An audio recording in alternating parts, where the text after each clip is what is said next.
I went in yesterday and there was a television screen, and I said, this is genius.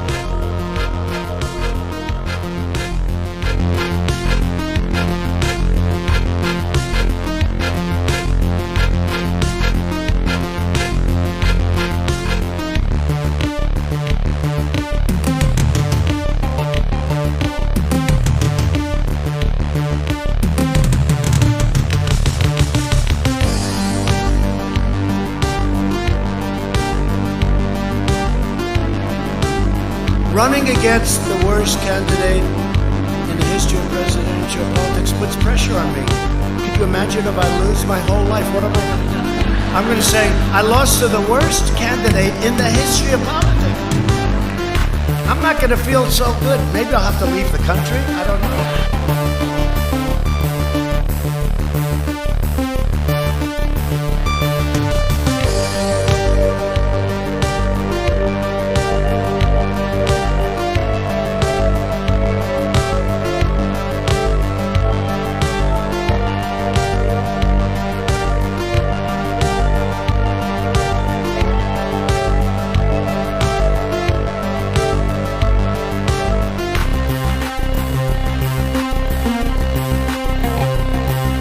Hillary examine the terrain.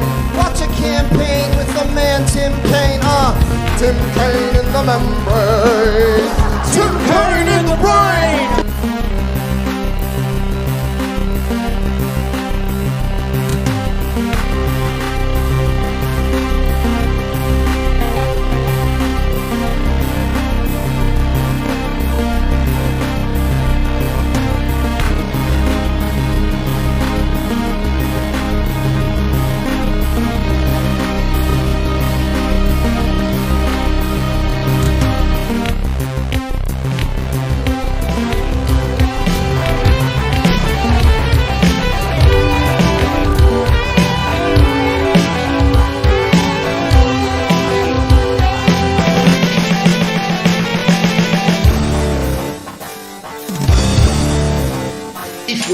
That was an opinion of somebody.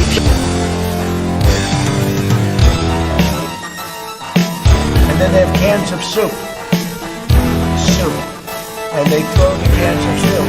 That's better than a brick because you can't throw a brick, it's too heavy. With a can of soup, you can really put some power in it. And then when they get caught, they say, no, this is soup for my family. They're so innocent. This is soup for my family. It's incredible. And you have people coming over with bags of soup, big bags of soup, and they lay it on the ground, and the anarchists take it and they start throwing it at our cops, at our police. And if it hits you, that's worse than a brick because it's got force. It's the perfect size. It's really made perfect. And when they get caught, they say, no, this is just soup for my family. And then the media says, this is just soup. These people are very, very innocent. They're innocent people. I don't know who created Pokemon Go, but I'm trying to figure out how we get them to have Pokemon go to the polls.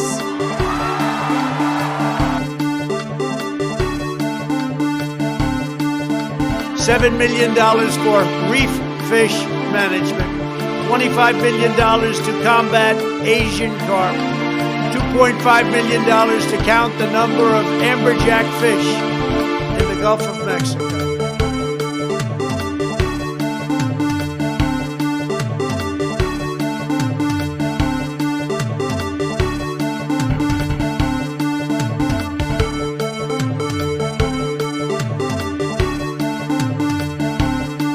Everybody comes in, your grandmother, your father, your mother, your brother, your cousins. They come in so easily, so crazy, so crazy.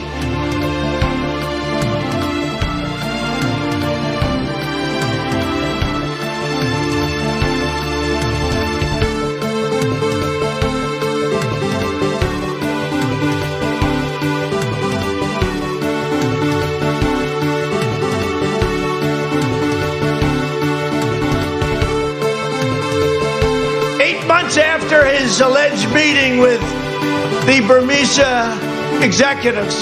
So this Burmese Bermusia. They say, pronounce it Bermusia. A real beautiful company.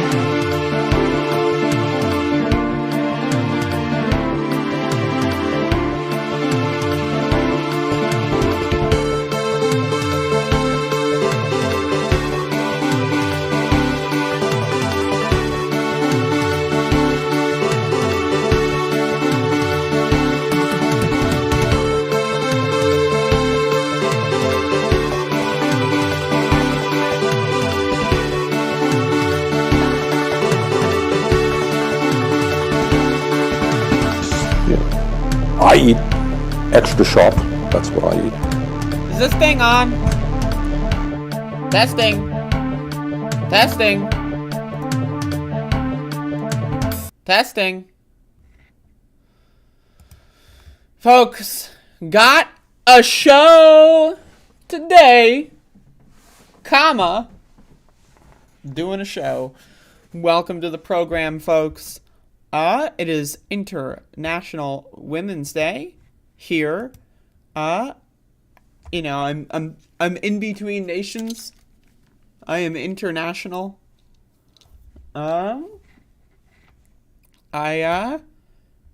don't believe in nations, so I am international. Anyway, that joke didn't. Anyway, so we got a show going on, doing a show.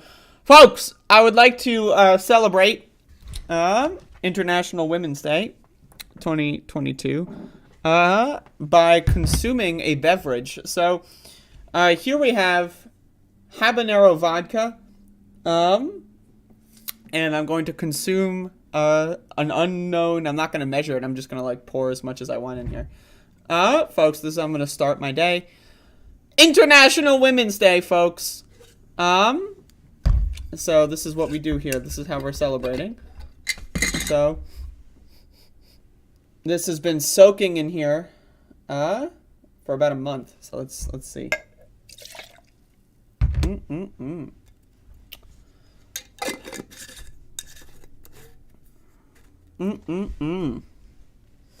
Folks, that's right. It is International Women's Day 2022. Yeah! So there we go.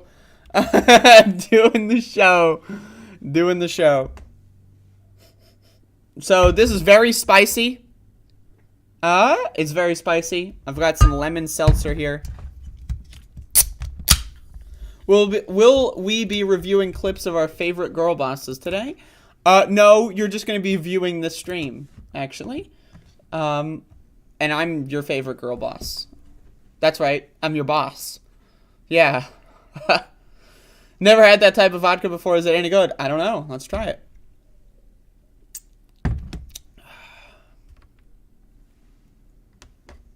It's not bad. It's not bad. Got some lemon seltzer here, folks. Why am I drinking at 10 a.m., you ask? Oh, why not? All right, so we got a show going on. Doing a program today.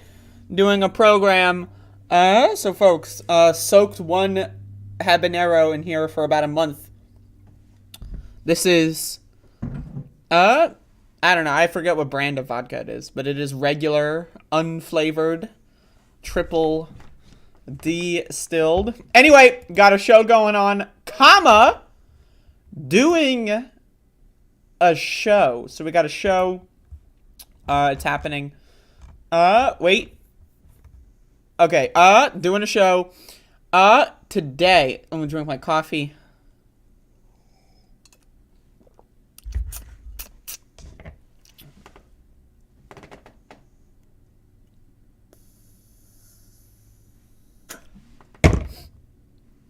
Getting all three. All right.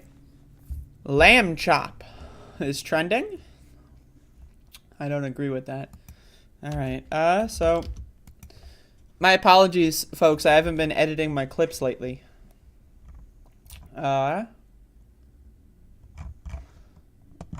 So maybe I'll do that today. All right.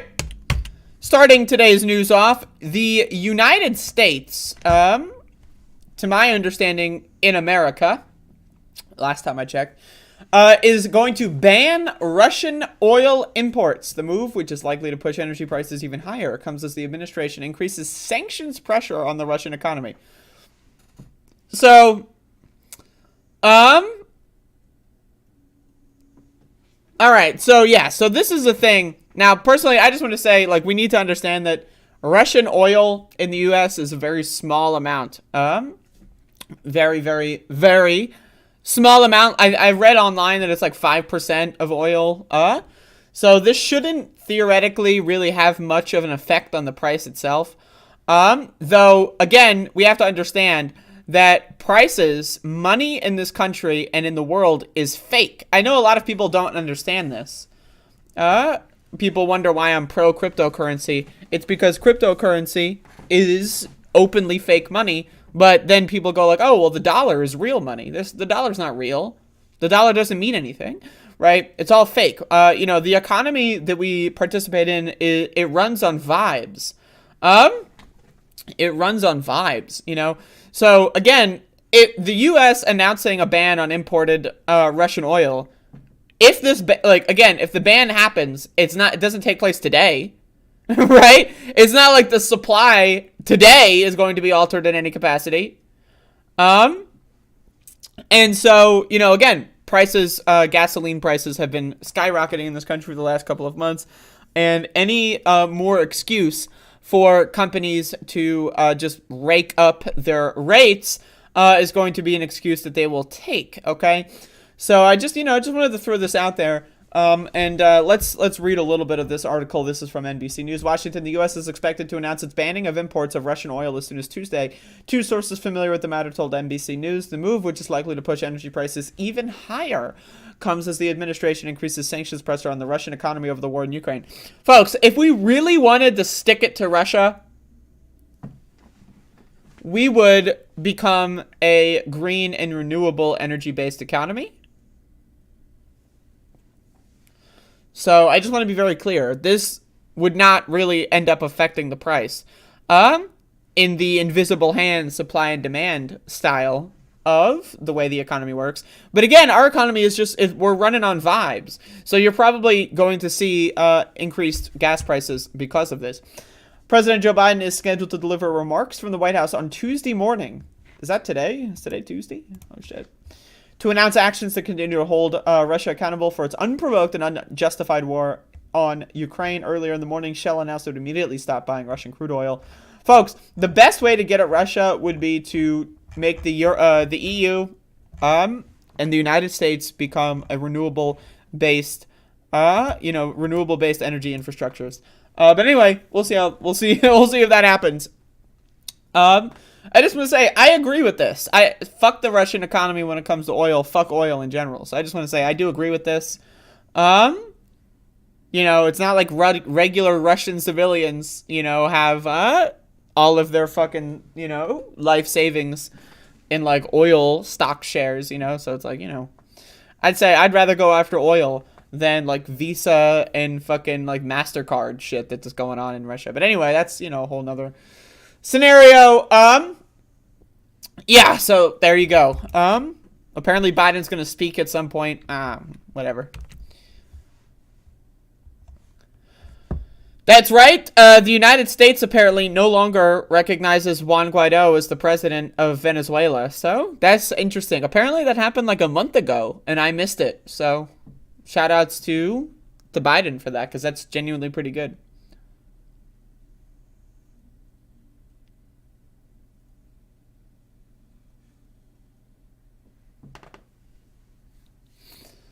Capsaicin is good for you. Andrea consumes almost only drugs, so gotta get it in the body somehow. That is true.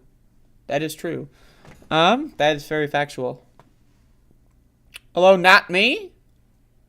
Is this a different account? What the hell? Are you an evil clone? Right? I'm drinking alcohol this morning.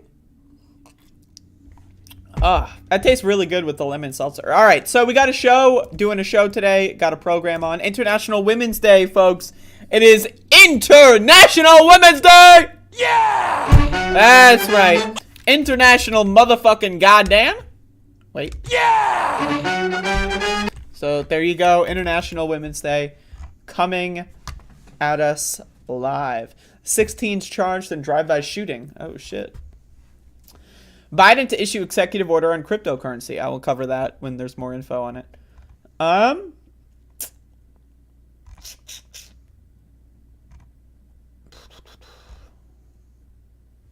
Rising gas prices have drivers asking, is this for real? Well, apparently it is.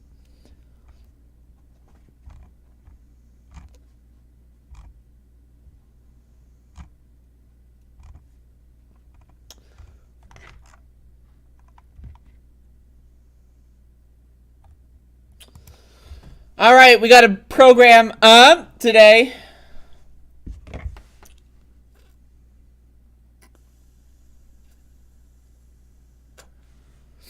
The crazy congresswoman from Miami speaking on Fox about Cuba and Venezuela. That sounds good. You want to send it to me? I love banger memes.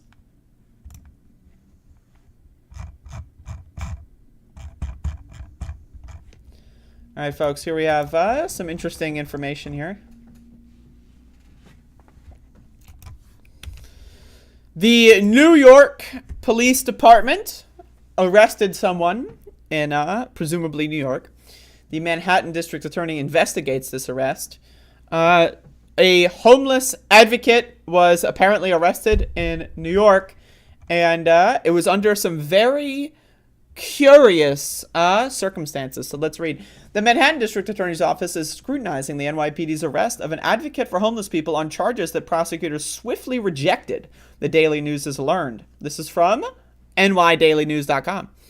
The bizarre November 10th, 2021 confrontation between the volunteer Derek DeMaria and Lieutenant Jermaine Odin and police officer Md Kader in Tompkins Square Park was captured on cell phone video obtained by the News. DeMaria says he was assisting people as the cops booted them from the East Village Park. A criminal complaint accused DeMaria, 33, of snatching a comforter belonging to a homeless person from Kader as the cop removed property from a park entrance. So let's understand this here. DeMaria then defied orders from Kader and Odin to give the comforter back to the cops that complaint charges. Fucking orders, by the way. Like, what are you, fucking my second grade teacher? What are you, my mom? Fucking orders. What am I, in the fucking military? Who, like, speaks like that? Like, who's like, oh, yep, they refuse to follow orders. What is that, orders? What the is like, I'm sorry, I'm serious. Like, hors d'oeuvres? Like, is there a party going on? Like, what is this? Like, what? Okay. Well, let's get the facts here. So, cops are stealing people's property. They illegally stole against the right to protection from unreasonable search and seizure. They illegally seized homeless people's property. Right? That's fine. Illegally taking something that doesn't belong to you and then trying to prevent other people from having it, that's okay. Then, apparently, DeMaria snatched the comforter back. Now, again, that's what the complaint alleges here, but the story gets even more deep. But again, police, let's just analyze this. This is how the cops are spinning it. The cops are like, yeah, so we stole a bunch of homeless people's property, and then someone tried to return their property, and then we filed charges against them and arrested them. What? What? Does that make any sense to you? Late last year, prosecutors concluded that simply didn't happen and declined to bring charges. Whoa, what? Video from the scene obtained by the News also puts the police account into question. It does not appear that there was ever an effort to physically grab the property back from the defendant. Based on our investigation, it appears the lieutenant never requested the property back from the defendant. Assistant District Attorney Samantha Levitz wrote in a November 24th email, DeMaria spent 8 hours in a cell at the nearby 9th Precinct Station House, where police charged him with obstructing governmental administration. The charge was dismissed November 29th. Levitz disclosed to Maria's lawyer, Paul Mills, that an interview with Cotter, the arresting officer, conflicted with the arrest report he filed out. According to Mills, none of this had happened, and it's all on body cam, said DeMaria, a volunteer at the Washington Square Park Mutual Aid. Video footage shows cops allowed volunteers to take the homeless people's belongings. Odin is seen observing the volunteers rolling up large bundle of blankets less than 2 minutes before making an aggressive about-face, ordering DeMaria's arrest for holding the same items. DeMaria said the cop accused him of possession of stolen property. Stolen property? What? What? Are you kidding me? A handcuffed DeMaria says on the cell phone footage. Police initially charged DeMaria with criminal possession of stolen property on top of obstruction charges. Both misdemeanors can carry up to 1 year in jail. But the NYPD dropped the later charge after DeMaria was released with a desk appearance ticket. On January 27th, DeMaria met with the Manhattan DA Police Accountability Chief Nicholas Vorst, who wanted to know his side of the story. At the prosecutor's office, DeMaria watched a second video of his arrest captured by the NYPD body cameras, which he reviewed with Vorst. That's a great name, but I can't pronounce it. Contacted me, this is a quote. He said that they had been going through some old files and that something about my case stood out to him. The Police Accountability Unit contacted DeMaria again February 4th, but it has not reached out since, according to a source familiar with the case. The status of the probe was unclear. The DA's office declined to comment. Mills said he believed the cops just wanted to get his client out of the way while they finished kicking homeless people out of the park and throwing their belongings into a garbage truck. Again, stealing people's property. So what is the law here? Homeless people aren't allowed to have property? Is that a law? Oh, but they were loitering. So, okay, let me get this straight. If I'm, let's say I go to the park and I'm just sitting on the bench and I just decide, you know what? I'm going to sit here for, maybe it's right next to a porta potty maybe, right? So I can use the bathroom. I bring a lunch and I just sit on the bench. It's just a random bench in the park for 8 days. I'm just sitting there. Are cops then legally allowed to steal my purse? Oh, but they were loitering. Oh, but they were in the park for an extent. What is the law here that enables these officers to believe they can just take other people's things without permission? Which law is that? How long do I have to be occupying a public space before I become flagged as homeless or whatever and they can steal all my stuff? Is it you got a 36-hour timer or something? As soon as you sit down on the bench, a timer starts ticking, and then when the time runs out, the cops come and take your purse and your hat and your phone, and they say, "Oh, this is mine now."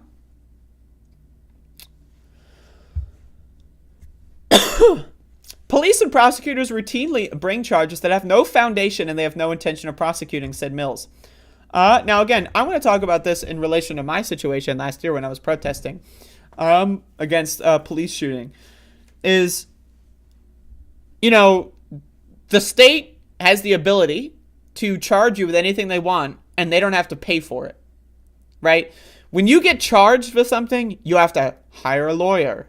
You have to read a book and figure out how to defend yourself, or you have to lose work hours because you have to go to court. The cops, the prosecutors, don't have to do that. They can just slap charges on anyone they want and then go home, and then someone else will handle the charges. Right? So that's what they do. If you're annoying them in any capacity, they'll throw 8 charges on you. They know that you're not going to be convicted, but all it is wasting your time. This incident happened in November, December, January, February, and then March. I don't know. It's been 3 or 4 months. Okay? And DeMaria is still dealing with this. Are the cops dealing with it? No. I mean, it's their job. They get questioned every once in a while. That's their job. They're just doing their job. They get paid to do it. Another thing, when cops go throughout all of this, they are on the clock and they're being paid. When cops appear in court, they are on the clock and they're being paid, typically.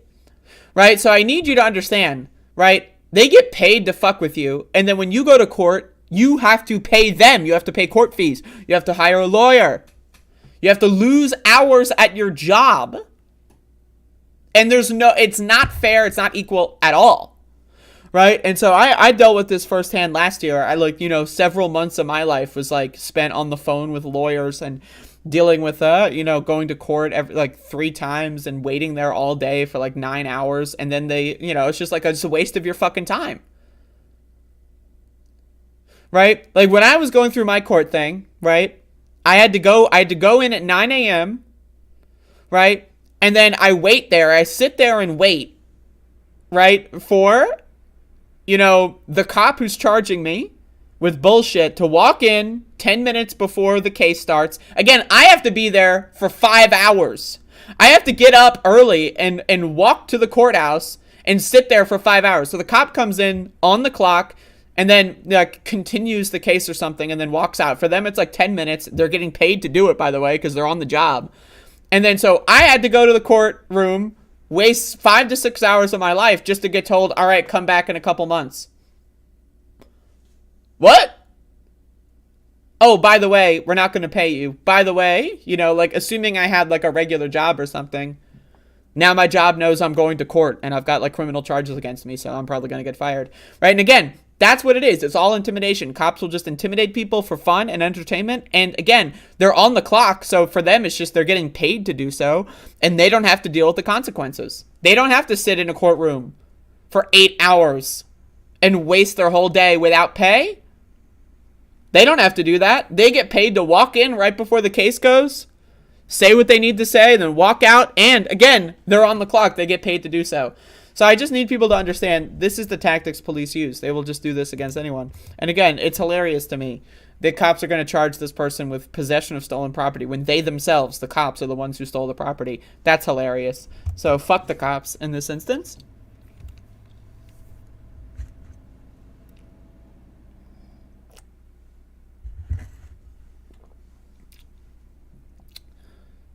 Civil asset forfeiture means that police are able to take anything that they want and say that it is, you know, it's evidence involved in a crime. That's what civil asset forfeiture does. So, for example, civil asset forfeiture is commonly done on poor people, black people, and homeless people, and so forth.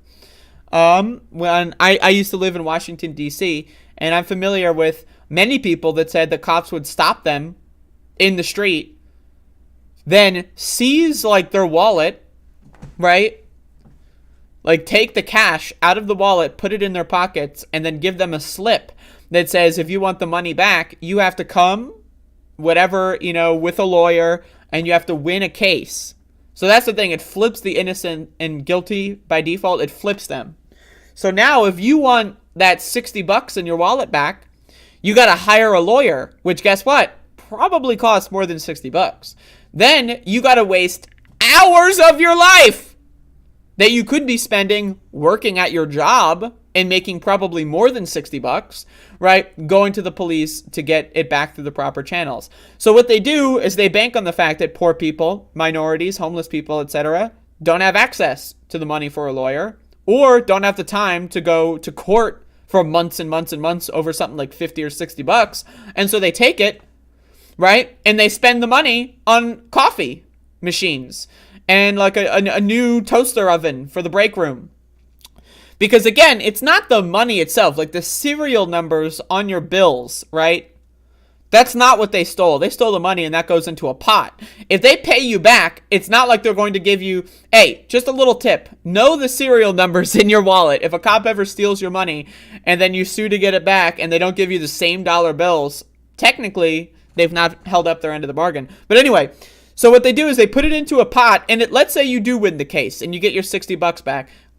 Again, that's going to happen like maybe 5 to 10% of the time, right? So for them, it's just part of the process. They know maybe every once in a while someone's going to sue and get their money back. So what they do is they just take it out of the pot that has money from everywhere else. That's civil asset forfeiture in this country. I think some states have been trying to outlaw the practice. I'm not sure what the status on that is, though. Woo, Nelly. I got like coffee on my lip. Folks, it is International Women's Day. Yeah! So, doing a show here today to celebrate.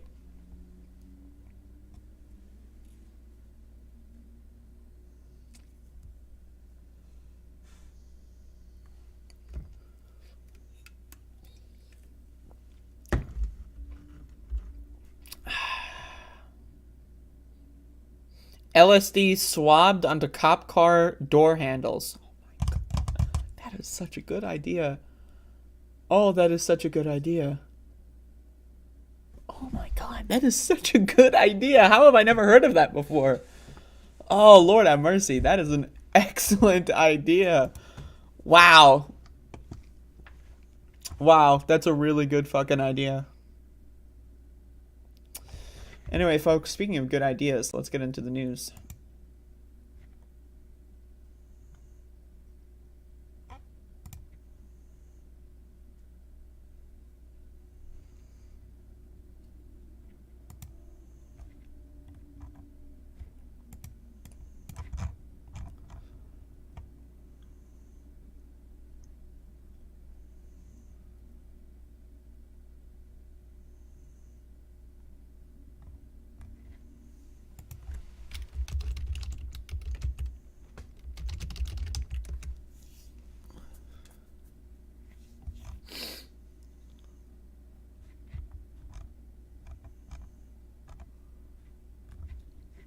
Looking at news here, I'm trying to find some more images and information.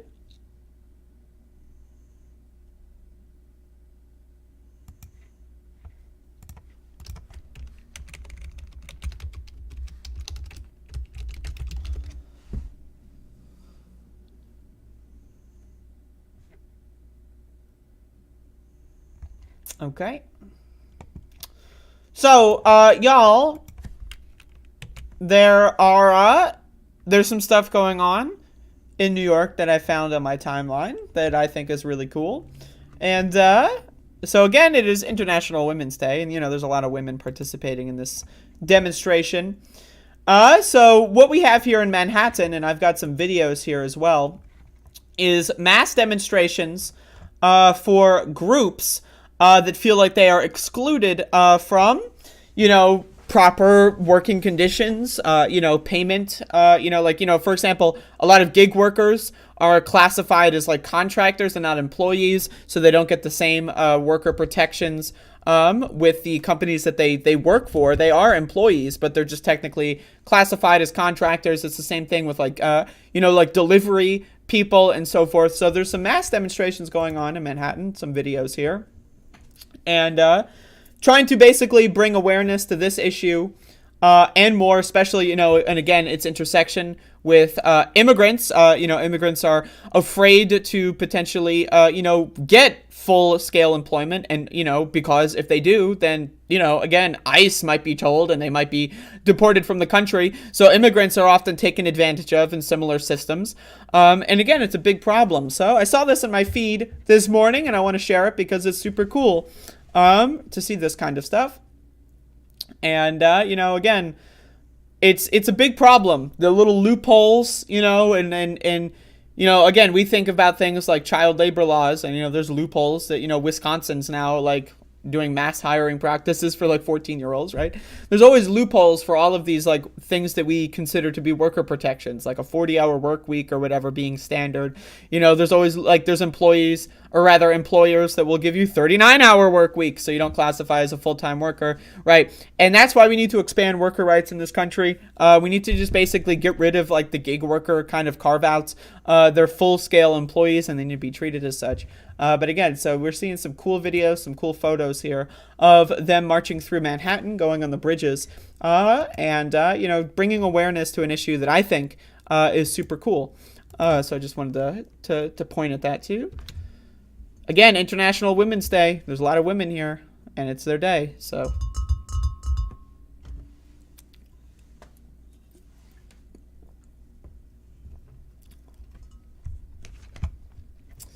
Folks, we've got a program that I was planning on doing. I was planning on doing this program, but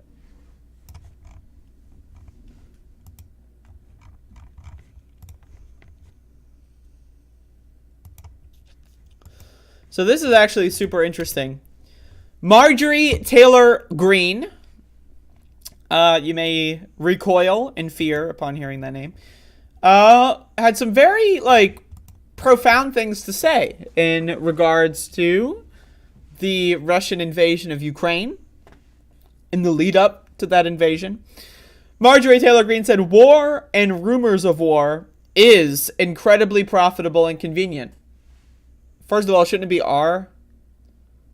I mean, if it was rumors of war and war, then maybe is. But the language here is war and rumors of war is. It should be war and rumors of war are incredibly profitable and convenient. But whatever. Okay, we'll put that aside.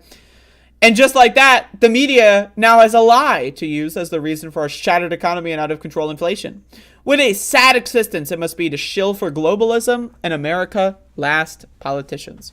So again, rumors of war, incredibly profitable.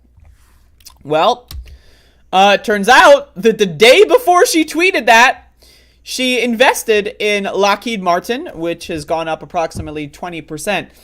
Representative Marjorie Taylor Greene bought up to $15K of Lockheed Martin stock the day before she tweeted war and rumors of war is incredibly profitable. Lockheed stock is up 21% since Greene's purchase 2 days before Russia invaded Ukraine. Folks, I mean, these politicians, first of all, the fact that they're even able, like Marjorie Taylor Greene is obviously able to access information that we are not in regards to Russia's posturing before they invaded Ukraine. So she was probably under a more solidified perspective that they were in fact going to invade than most Americans. A lot of Americans, thought it was a bluff and so forth, right? So she has access to inside information. But that is what all members of the government have. They have access to insider information. So why are members of Congress allowed to trade stocks? Doesn't make any sense. It doesn't make any sense at all, actually. If you want to, gain wealth, power, and influence, there are plenty of ways to do so that do not involve purchasing stocks. Now, again, I don't know, spend your congressional salary on, Yu-Gi-Oh cards and start, a fucking booster box collection. I mean, I'm sure that's going to go up in value more than 21%.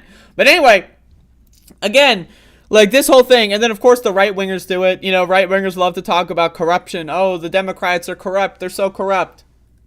Yikes, right? Not looking so good. Also, just investing in, a defense contractor. I mean, I don't know, man. It's not good. But anyway, Marjorie Taylor Greene exposed. Folks, it is International Women's Day. Yeah! So we got a show going on, doing a show today to celebrate the day of International Women, of which I consider myself to be.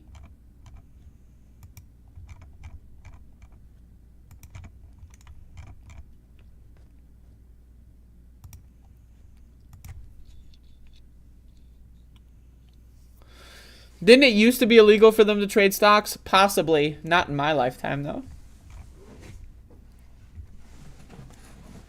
Ooh. Doing a program today.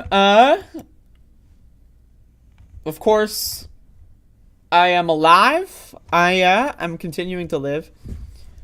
Hopefully people take advantage of the fact that I'm alive.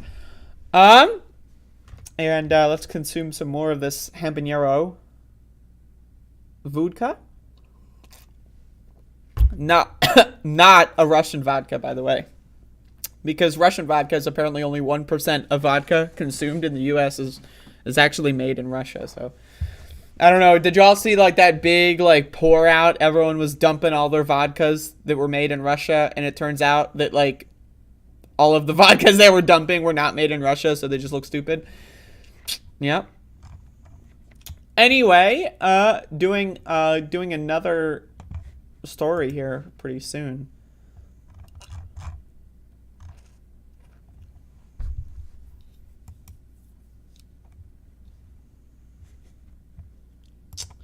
So I want to get ahead of some right-wing talking points here. Some people talk about defense contractors, while others prefer the term weapons manufacturers. Is that straight vodka? It's straight regular vodka with, for those who did not see the jar, with a habanero pepper soaking in it. It's been soaking in there for a month. So it's very spicy. Oh, more closer to 3 weeks, but still. And I mixed it with a lemon seltzer, so it's got a little sour kick to it.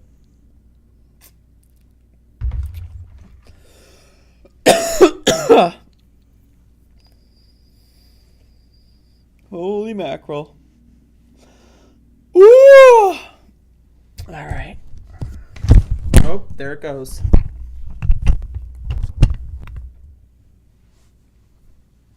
Doing a show today, folks. Hopefully y'all are enjoying.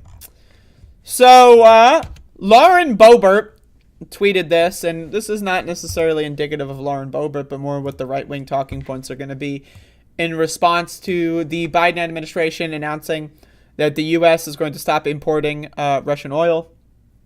And so now again, this is, you know, what, like, there's gas prices are going up, right? And, you know, inflation, all that stuff. Now the U.S. is going to not import Russian oil, so the right wing is saying that's going to make gas prices even go up even more. And so Pete Buttigieg, I'm not sure of the context of this. Pete Buttigieg is garbage. He's shit on my shoes, and I despise him.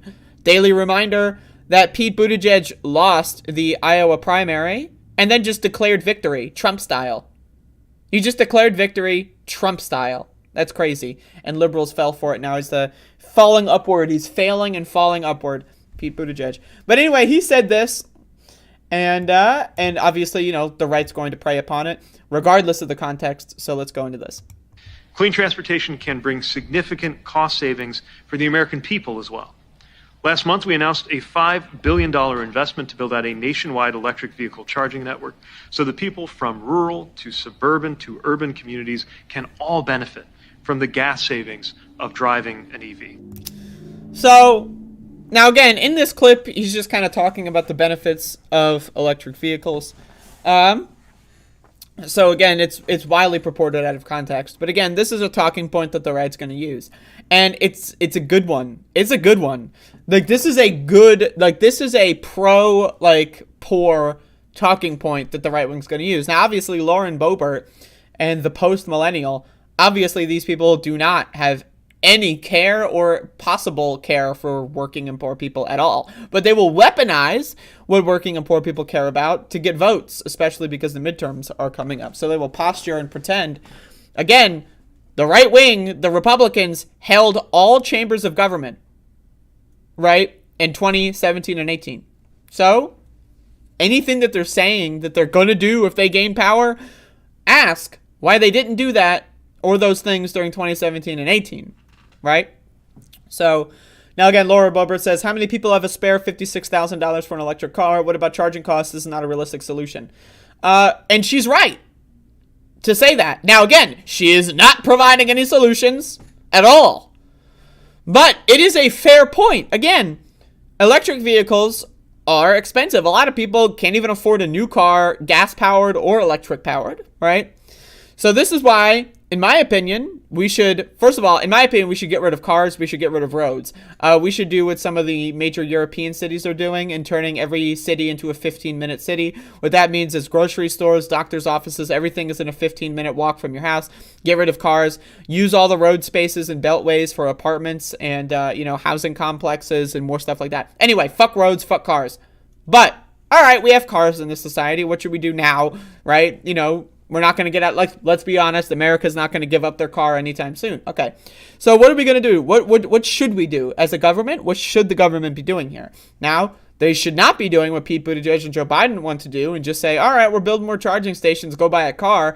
What they should do is provide tax credits or other forms of subsidies for purchasing electric vehicles. They should do like buybacks, gas-powered car buybacks, right? Sell your gas-powered car to the government, trade it in for an electric version, right? And then they'll reuse the parts from those old cars and recycle them. I'm assuming that's possible. If it's not, then I don't know. My point is, right, gas prices going up are still going to affect a majority of poor people and working people. Electric vehicles are still, at this point in time, more of a luxury than anything else. Now, again, wouldn't it be great if everyone had access to an electric vehicle? That would be great, but they don't. And so telling people to just get an electric vehicle is not going to fix any problems with gasoline.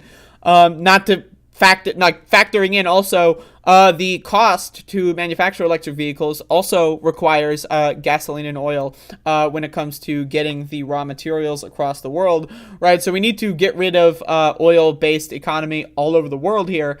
But anyway, we need to get tax credits. We need to get subsidies. We need to make this stuff affordable. The government can and should just do a gas to electric buyback trade-in program.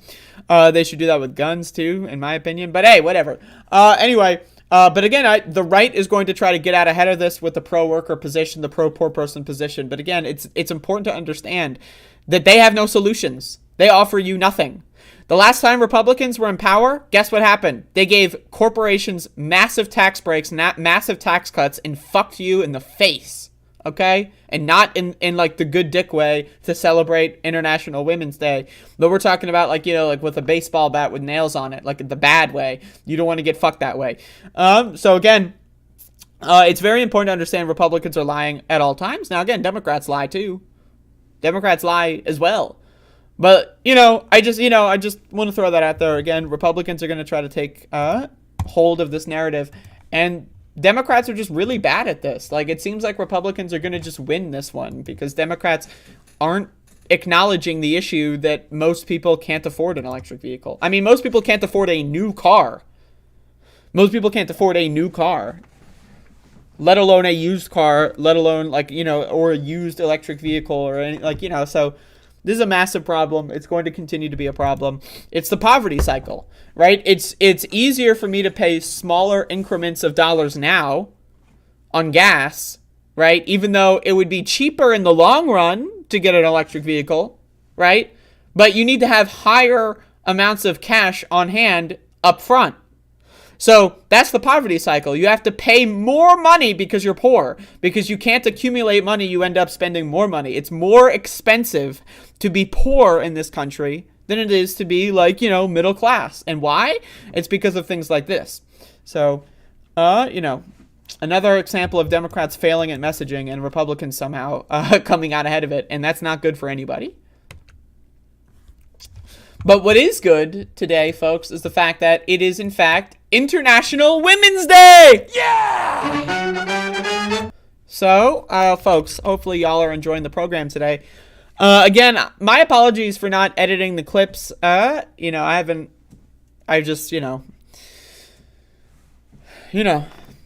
doing some other stuff. But anyway, it's neither here nor there. Just throwing that out there. Hopefully gonna get some of the videos up, today from the last couple of days, and then you can share those. I know a lot of people only watch the clips or whatever, and you know I've been failing them. But anyway, you shouldn't be watching the clips. You should be watching the full stream archives. Just throwing that out there. But anyway, folks, we got some news. This is like a news show, I guess. Apparently, this is like a show of some kind, like for the news. The Senate passes an anti-lynching bill. About time.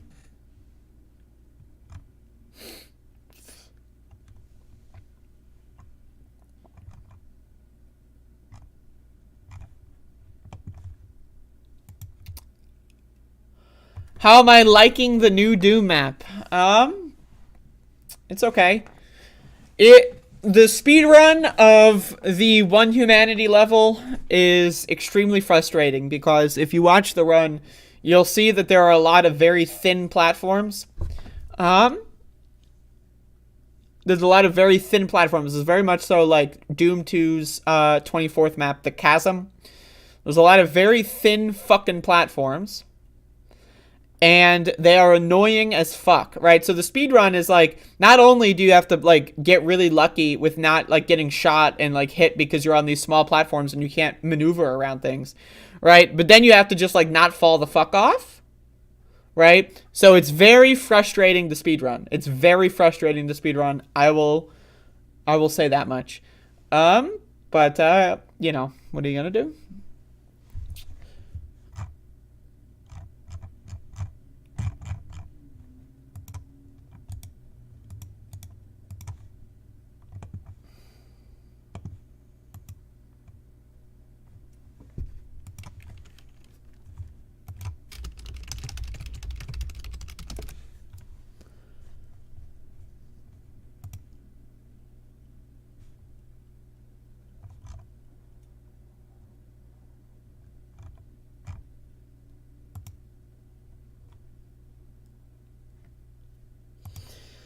All right, so we have a situation in Florida where the Florida government is trying to pass a bill that basically enables any parent to call up their school district and say, yeah, I don't really like gay people. Can you not tell my kid about gay people being around and that they exist? And then the school will have to never, ever say the word gay, homosexual, even acknowledge gay people's existence at all.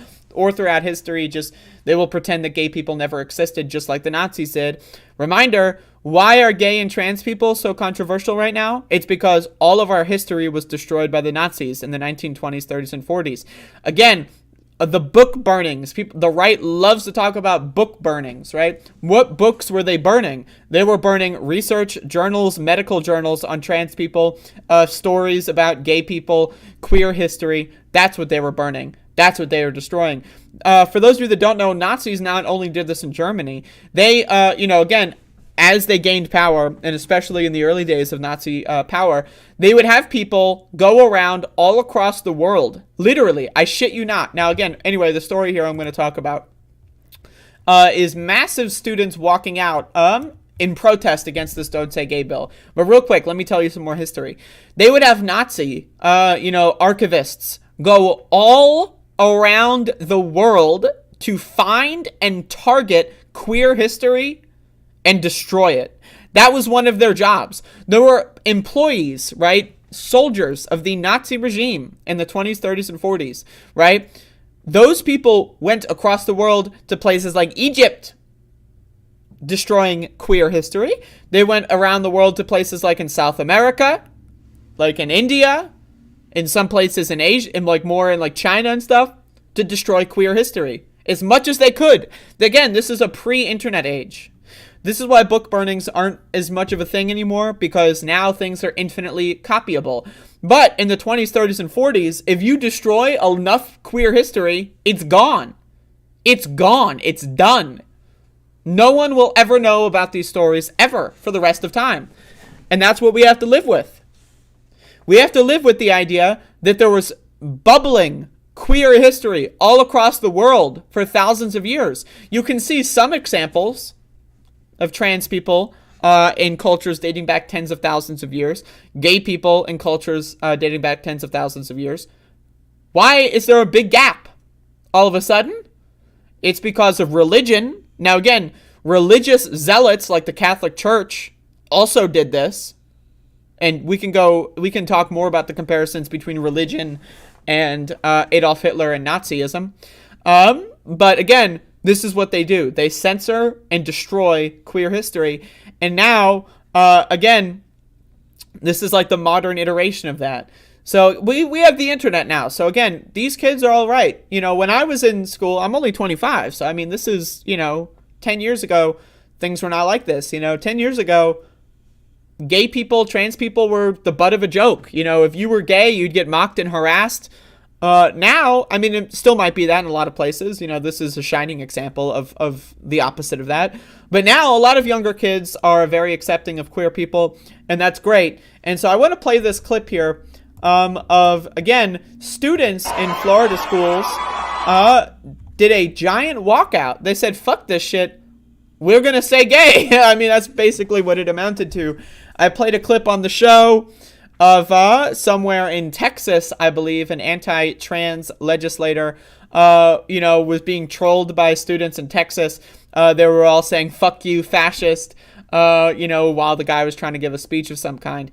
And so, again, the kids are going to be all right. This is super good to see that the generation coming up now is very adamant about, their hatred of fascism.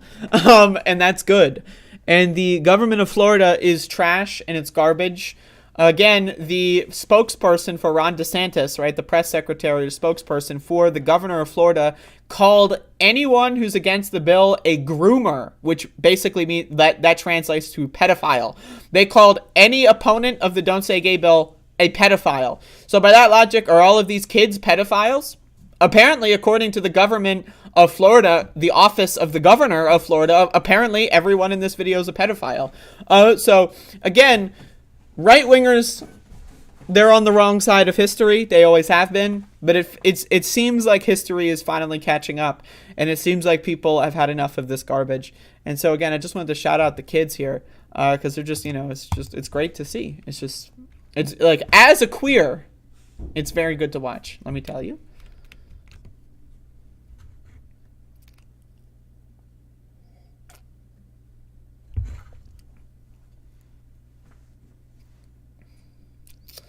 Sinquil, watching from work, I had no idea so much queer history was destroyed worldwide by Nazis. Given now, again, we only know what history has preserved, so factor that in. But from what we know as of this moment, we being historians in the species of Homo sapiens, from what we understand, specifically in regards to trans, like, medicine and science, Germany, like, that area of Europe was the, like, frontier for trans, related science and medicine and studies and, figuring out all that kind of stuff, seeing what hormones do and how to, all that. Like, that area of Europe was, of the front line, that's where a lot of that was going on. And that's why the backlash was so severe and they destroyed so much of the work, setting, again, just like trans history back in a lot of ways, hundreds, if not thousands of years, really. Because, again, because of that, they, went even more so and went all around the world to try to destroy queer history. It's incredible and it's insane. They also did this in a lot of other things, not just with queer history. Like, they destroyed, like, they tried to destroy any, like, historical mentions of, like, black people having anything cool, to, like, any monuments constructed by black people or successful civilizations and communities with black people. Nazis went around the world to destroy that information because they wanted you to only think that the Aryans were capable of civilized society, right? That, again, it's insane. It's insane. And people don't know that. For whatever reason, we just don't know that. Like, the human, like, consciousness as it is now just forgot that Nazis destroyed thousands of years of history. Like, pretty much, like, right before the internet. In the grand scheme of things, like, obviously the internet was not right around the corner in 1933. But, again, now, like, less than 100 years ago. This is less than 100 years ago, right? That they were doing this shit. So in the grand scheme of things, they're able to destroy thousands of years of history. So.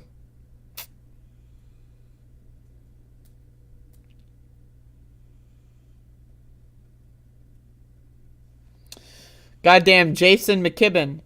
As a hermeticist, I study well everything. My head hurts. May I suggest learning about the love story of Hermes and Aphrodite? Feel free to educate us or provide, like, a way to learn about the story.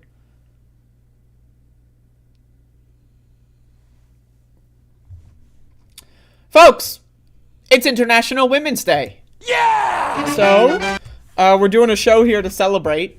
I'm drinking some, for those of you that are new to the program, some Habanero Vodka. This is 40% regular vodka with habanero in it. And I'm consuming that mixed with Kroger brand lemon seltzer. So, it's a very spicy mix.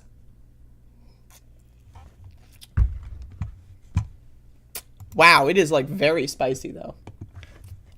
It's not overwhelming. For those of you that don't know, I'm a spice queen. I consider myself. I can handle ghost peppers. I had Mrs. Renfro's ghost pepper salsa the other day. With some tortilla chips.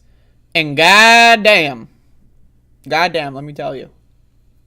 That was up my alley right there. Like, after, like, half a jar of that shit, oof, I was losing it, folks. I was losing it.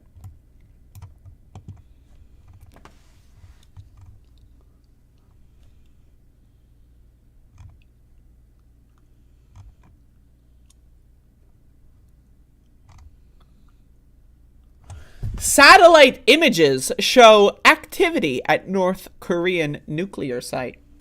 That's crazy, folks. Why would there be activity? What even is activity? I don't know. But now we got to be scared about North Korea again, according to Yahoo News.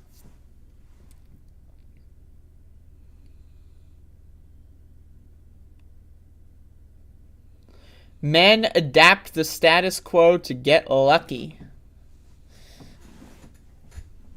Would I recommend it? Yeah, sure. You can make it at home.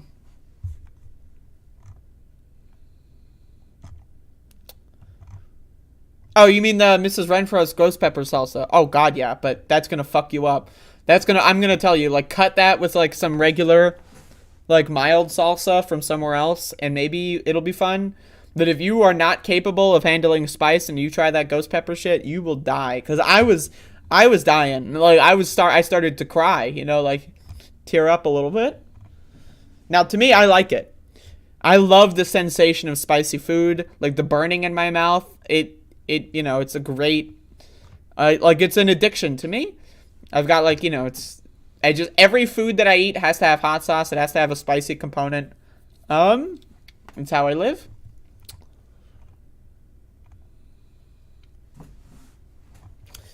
It's how I live.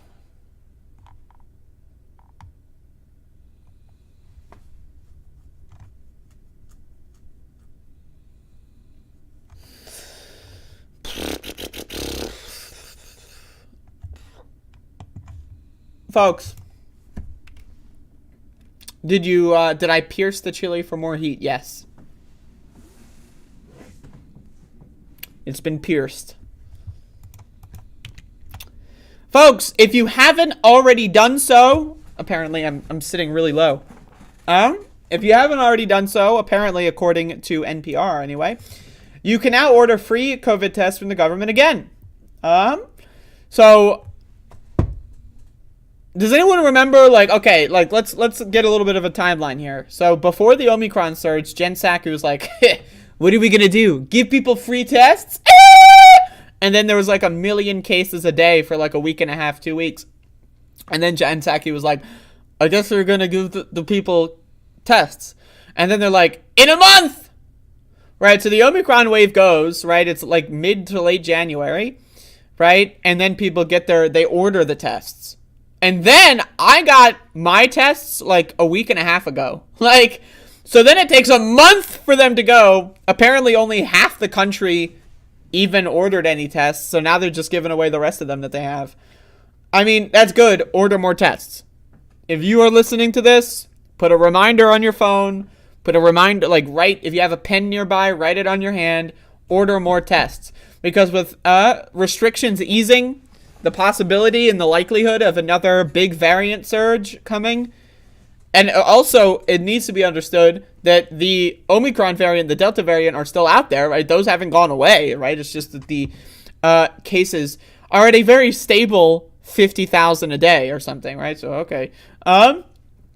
And so, but again, it's better to stock up now so that, again, if you do feel sick, you're more prepared for that potential inevitability. So again, write a reminder or just do it right now. Like, do this right now if you want. Just, covidtest.gov. Americans can order more free at home COVID-19 tests from U.S. government at covidtest.gov to be shipped to their homes. The White House said on Monday, that's yesterday, each household can order a total of 8 tests. So if you ordered 4 in January when the program launched, you're eligible for an order a second batch of 4 more. And so if you haven't gotten any yet, I guess you can get 8 total. President Biden announced the move last week in the State of the Union address. Yeah, there you go. So there you go, folks. Go ahead. It's ready to do. Go ahead and do that. That's important because, again, anytime the government gives you anything at all, get everything. If the government has a subsidy for anything that you can get it. If you can get a tax credit, get it. If you can do a write-off, do it. Fuck the government. Okay? So if they steal all our fucking money and send it to all their big fat cat corporate fucking donors. So every once in a while when they decide to throw us a bone, take as many bones as you can because you fucking deserve it and you're owed. You earn that shit. That is yours. So there you go, folks. Get some more tests. That leads me into, I want to, people criticize cryptocurrency in my chat, so I'm gonna do another thing here, real quick as an aside. I personally, now again, I shouldn't say this, but whatever. I think it's good to launder money. I think money laundering is good. I think avoiding paying taxes is good. I think that that's a good thing for civilians to do, citizens to do. If you can flub something and it's not illegal, or it is illegal, but the chances of it being forced are in very, very low, or I think that's good. I think you should keep as much money as you can.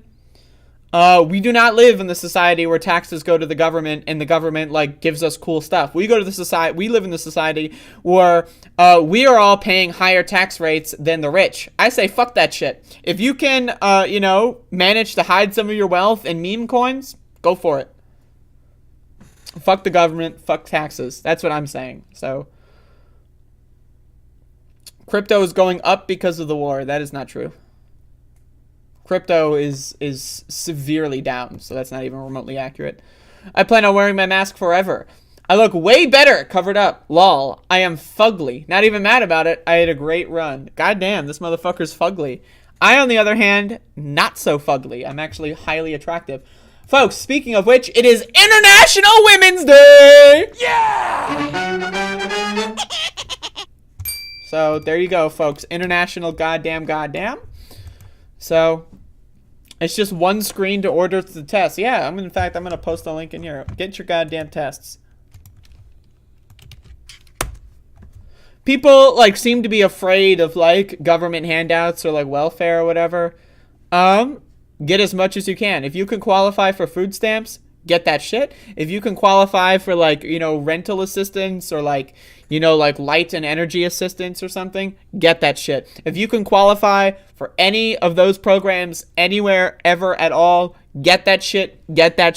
Fuck the government. Get your money back, because that's yours. That is your money. This government has been stealing from you since you were fucking born. This government has been putting you in debt since you were fucking born, okay? So if you can get a little bit of money back, or you can give them a little less money, do that shit.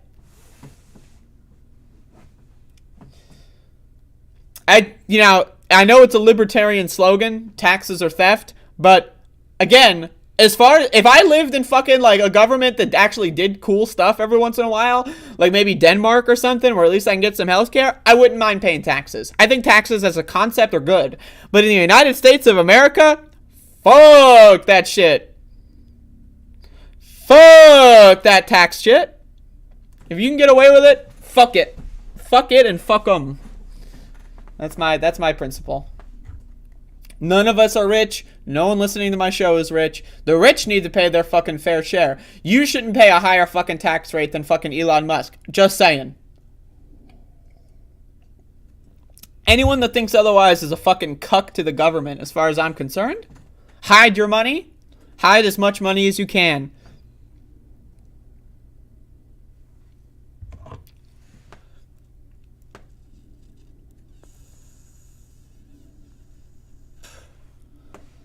Now, again, I shouldn't be saying that on stream, because that theoretically implicates me, but I don't have enough money to hide. But if I did, damn fucking right I would. I make less than a lot of people, but it's enough. It's enough to feed my dog. An oral presentation. Oh, baby, for International Women's Day? That's one way to celebrate.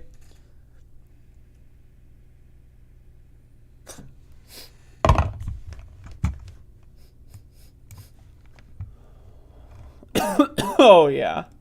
Oh, yes. Where's the vodka? Right here. Yeah! Say the line. The goddamn. In fact, the goddamn. U.S. recorded more than 61 COVID-19 deaths in February 61,000 COVID-19 deaths in Feb 2022. January and February this year have been the 4th and 5th deadliest months in the entire pandemic, exceeded only by the peak before vaxxes. But open up. Open for business. Let's go to the mall. Anyone want to go to the fucking mall? Does anyone want to go to the goddamn fucking mall?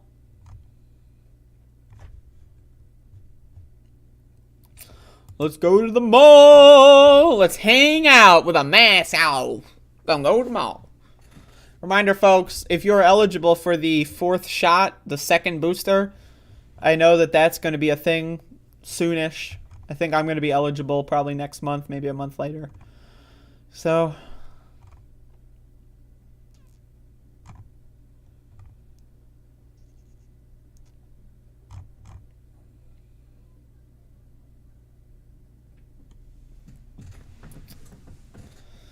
just trying my best.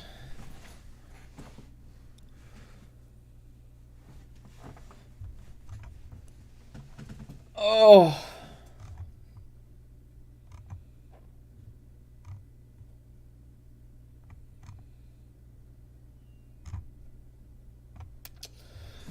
Yeah, I don't know what else to talk about. I'm looking through the, I'm going to look through the food section of Google News. Looking through the food section.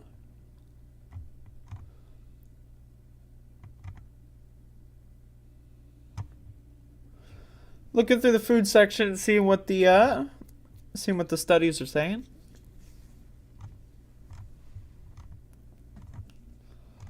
Healthy eating. I love healthy eating.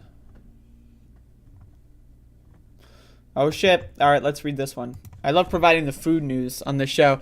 Does anyone else that you follow do food news or healthy eating advice? Anyone? Huh? Or tips? Hot tips? And tricks, maybe? Hot tips and tricks. Alright. Let's read this article here. I won't go to the mall, and worse yet, I won't go to Walmart. Oh god, Walmart. I haven't stepped inside a Walmart in like fucking 3 months, and I'm loving every minute of it. Nutrition matters. The 6 core elements of a healthy diet. This is from healthnewshub.org, Hartford Healthcare. So let's read. Let's see what this suggests. Now, again, I consider myself a little bit of a healthy person sometimes. I don't know. Maybe. I used to be, potentially. And maybe I still am. I'm not sure. So let me take a sip from my vodka beverage at 11 a.m. real quick. It's brunch, folks. March is National Nutrition Month. I didn't even know that, but now I do. And Dr. Devika Umashankar, System Medical Director, Medical Weight Loss at Hartford Healthcare, took some time to talk to us about healthy eating, the importance of good nutrition, and the best diet for weight loss. It's vital to understand nutrition generally because it has a positive impact on one's mental state, physical state, and overall health. Now, again, folks, if you feel like you're tired all the time, eat a goddamn carrot, motherfucker. Just saying. Just throwing that out there. It helps reduce the amount of chronic diseases people might have, helps maintain a healthy weight in general, and helps boost your immune system. There are so many benefits to having a good understanding of why nutrition is so important. The Department of Agriculture's 2020 to 2025 Dietary Guidelines for Americans notes that the focus should be on dietary patterns, researchers, and blah, blah, blah. According to those dietary guidelines, 95, I don't know if you knew this, 95% of Americans do not eat the minimum of the daily recommended range of fiber in their diet. So it's a range. I think it's like 18 to like 38 grams or something like that. It's like, I don't know, something like that per day. 95% of Americans do not hit the minimum. They don't hit the minimum of that. So it's not like they don't hit the maximum or they don't hit the average. 95% of Americans do not eat the minimum amount of daily recommended fiber on a daily basis. 88% of Americans have metabolic syndrome. So I'm just saying Americans are fucked. The USDA said more than half of adults have one or more diet-related chronic illnesses. More than half of adults have one or more diet-related chronic illnesses. That is, their chronic illnesses would go away if they had a better diet. I had, for most of my life, several chronic illnesses. Almost all of them are gone. Almost. Hey, I'm just saying, you know, I'm not perfect. But after I fixed my diet, so I'm a success story, hashtag. Dr. Uman Shankar said the two main ways to have a balanced diet are to cut down on sugar and saturated fats as much as possible. She said a healthy plate should consist of 50% vegetables, 25% carbohydrates, grains, and 25% protein. She recommends nutrient-dense foods and beverages. Nutrient-dense foods provide vitamins, minerals, and other health-promoting components and have no or little added sugar, saturated fat, and sodium. The core elements that make up a healthy diet pattern include vegetables of all types, dark green, red, and orange, beans, peas, and lentils, starchy and other vegetables. Beans, I'm a bean bitch. Call me the bean bitch. Hashtag. I eat beans almost every single day. They are fucking amazing. Again, high protein, high fiber, you know. Beans are a good base for almost any meal. Let me just tell you, okay. Fruits, especially whole fruit. Fruit juice, fuck that shit. It's usually just like added sugar, you know, fuck fruit juice, okay? Sliced apples, stuff like that. Sliced fruit, Peeled fruit, You know, a lot of people peel off like the rinds on their like citrus fruits. Like for me, one of a weight loss trick I used a couple years ago was eating a whole lemon. You know, so I would eat like maybe like a quarter a day. But I would get a whole lemon, I would cut it up into 4 pieces, and I would eat each piece every day. And I'm including the rind. I'm including like, you know, the fruit itself, right? You know, wash that shit off though. Make sure you get like organic if you're doing that, and wash the fuck out of that. But lemon rinds and other rinds are highly nutritious, high fiber content.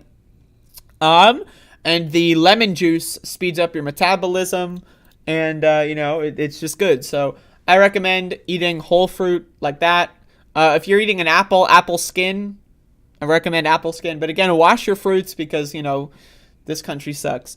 Grains, at least half of them are whole grain. You should be eating only whole grain. I don't even know why you'd not have, like, what? Name one food that's better when it's not whole grain. You can't do it. You can't do it. Dairy. Fat-free or low-fat milk, yogurt, and cheese, and or lactose-free versions and fortified soy beverages and yogurt as alternatives. Soy beverages. Also, soy protein in the form of tofu and other stuff. Go for it. Soy is good. Protein foods. Lean meats, poultry, and eggs. Or not do that. Seafood, beans. Let's go with beans. Again, beans, big, peas, lentils, nuts, seeds, and soy products. Fuck that meat. Fuck that meat. All my homies hate meat. Oils, vegetable oils, and oils and foods such as seafood and nuts. I recommend get as virgin as you can on the olive oil. Make that shit, it like, you know, crank up the virginity meter for that shit as much as you can. Also, reminder, that doesn't mean anything in the U.S. because of regulations.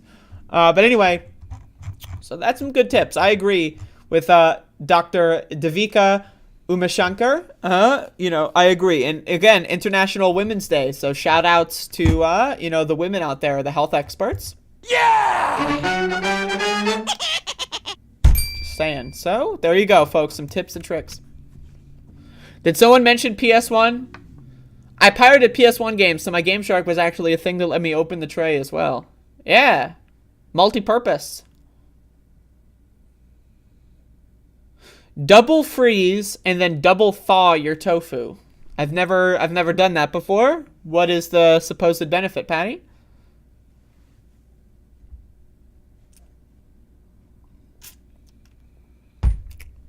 Fuck. God, that's spicy though.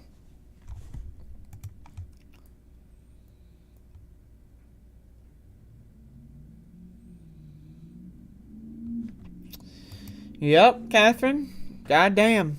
Pirating PS1 games. What a time to be alive.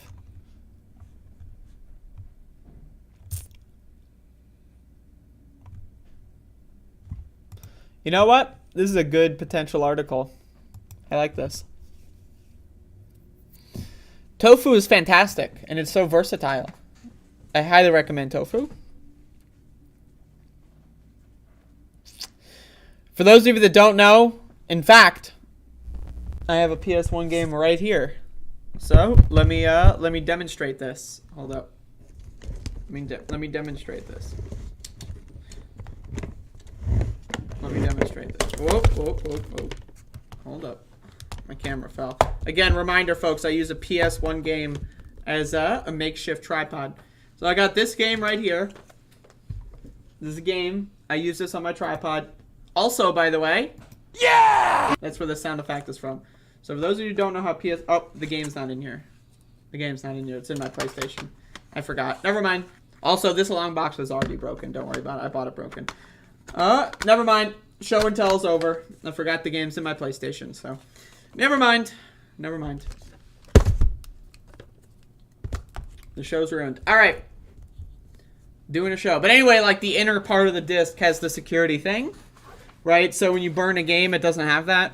So what you do is you could do another method where you just, like, take the game out and, like, switch games during the load screen. But that's, like, it's difficult to do, and it can potentially, like, hurt your console as well, like your disc, because you're stopping it so quickly. And you can also, like, you know, I've hurt myself on a spinning disc, but I don't want to mention that. There you go. But yeah, so you'd put in the game, it would read the security, right? Then it would boot into the game. So if you just open the tray in between that process, you could open a pirated game. But then there's also, like, little, like, thingies that, like, would also just bypass the security check anyway. You know, like, just, you know, like, you could chip mod it, and then it would just bypass the security check, or have, like, an always-on security check, that kind of stuff.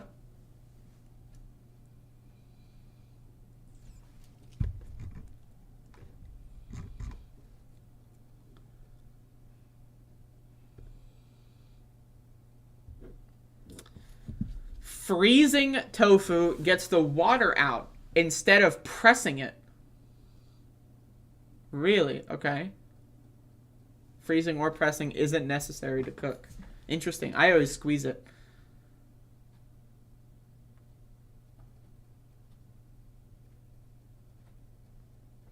Reminder, for those of you that don't know, because this is a very underrepresented area of my channel right now, but it has been the focus for many years in the past. I'm a PS1 connoisseur and collector. I have about, right now, as it stands, I haven't counted in a long time. But as it stands, I've got about half the PS1 total collection, going for 100%, going for the complete set. So, that's what I'm going for. But, and I've been planning on doing, like, more PS1 related content at some point in the future, but we're not there yet.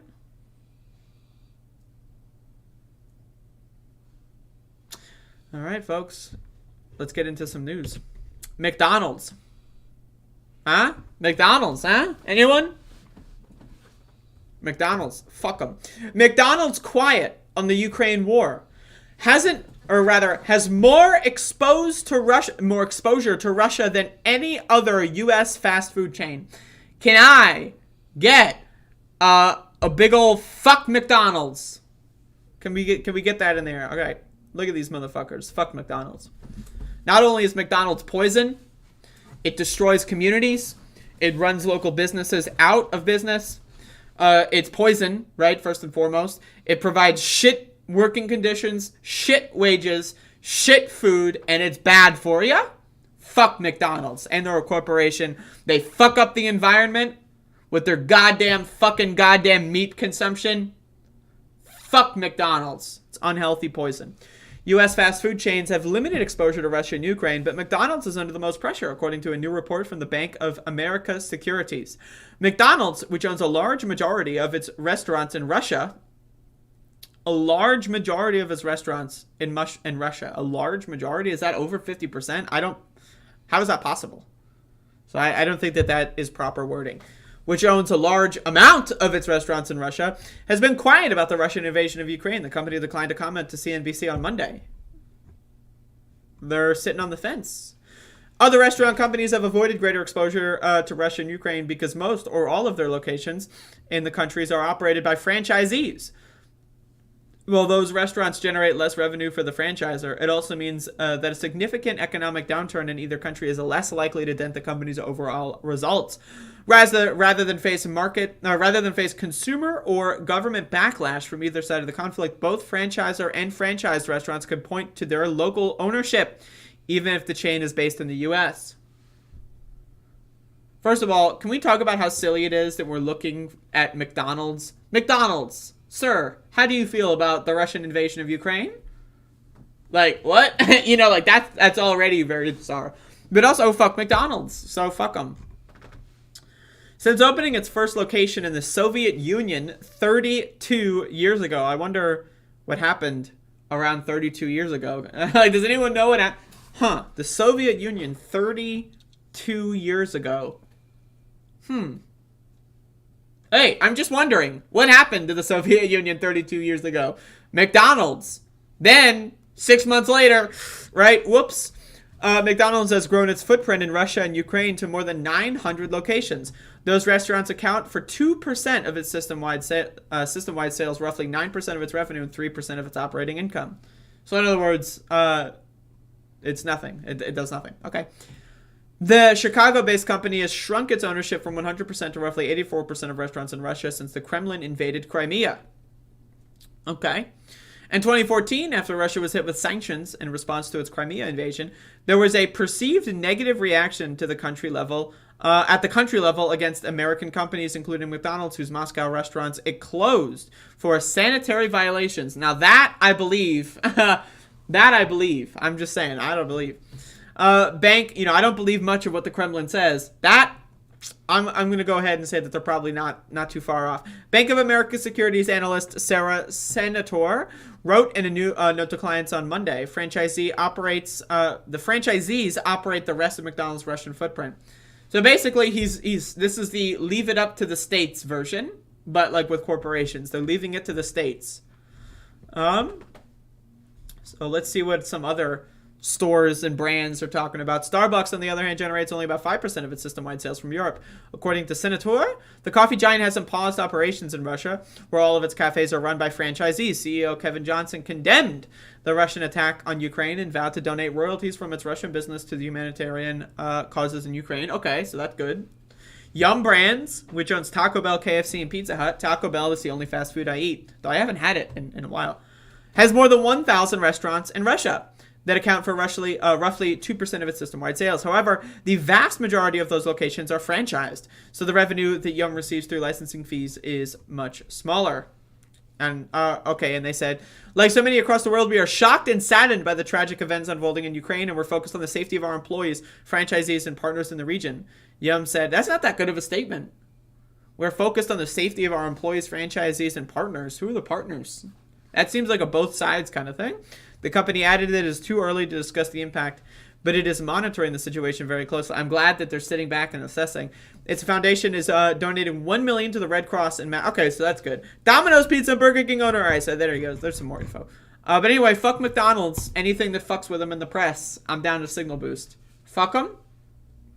Also, what happened in the Soviet Union 32 years ago? I'm just very. Can someone look up Soviet Union 1990s? Because to me, last time I checked, McDonald's going to the Soviet Union, very ill-timed. Or good-timed, well-timed, depending on your perspective. But there you go.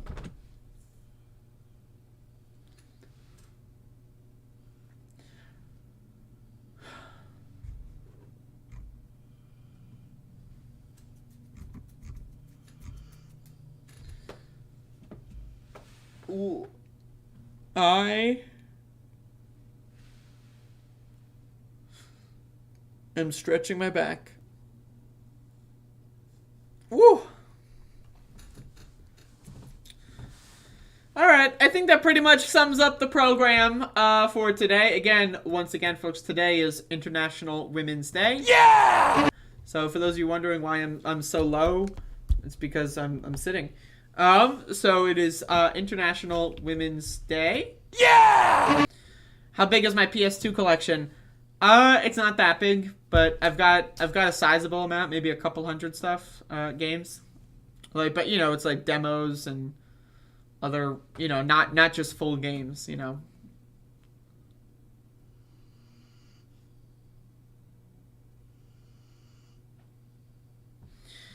Home, you've been really into this side quest. I think I've maybe made one, maybe two. I planned on doing more, but you know, whatever.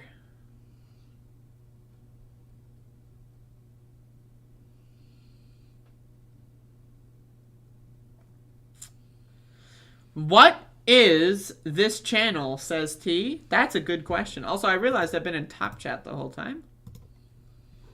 No wonder I haven't been seeing Catherine post too much.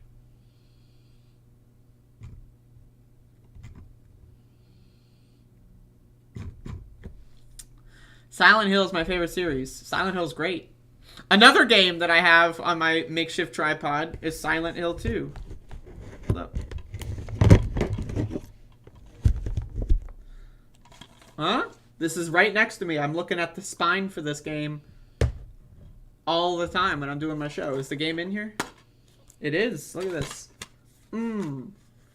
That's right. I'm a gamer. That's right.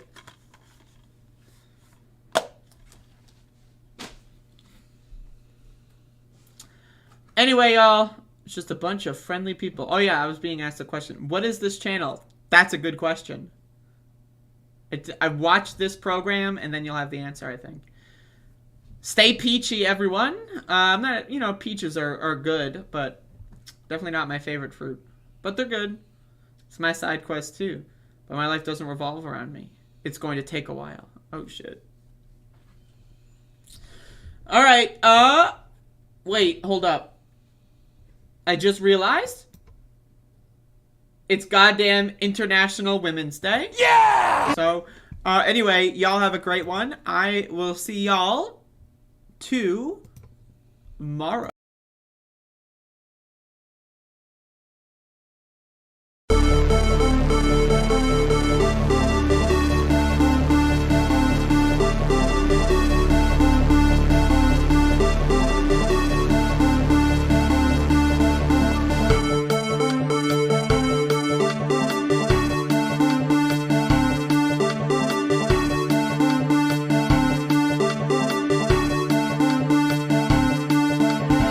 Early in the morning, they went to the table with the black robe, the black shield, and they pulled out the votes.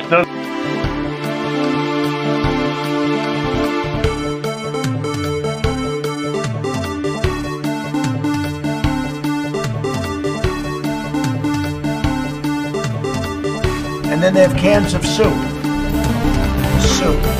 And they throw the cans of soup. That's better than a brick because you can't throw a brick, it's too heavy. But a can of soup, you can really put some power into that, right? And then when they get caught, they say, no, this is soup from my family. They're so innocent. This is soup from my family. It's incredible. And you have people coming over with bags of soup, big bags of soup, and they lay it on the ground, and the anarchists take it and they start throwing it at our cops, at our police. And if it hits you, that's worse than a brick because it's got force. It's the perfect size. It's like made perfect. And when they get caught, they say, no, this is just soup from my family. And then the media says, this is just soup. These people are very, very innocent. They're innocent people.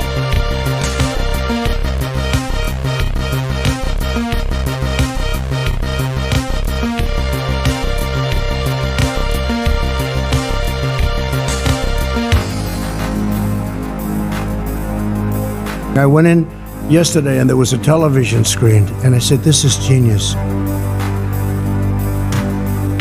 $7 million for reef fish management, $25 million to combat Asian carp, $2.5 million to count the number of amberjack fish in the Gulf of Mexico.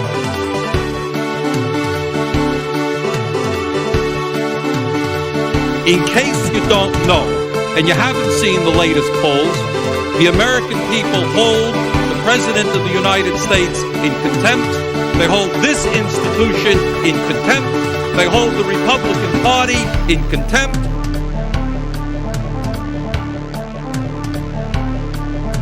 But the Real problem is that our leaders are dumb.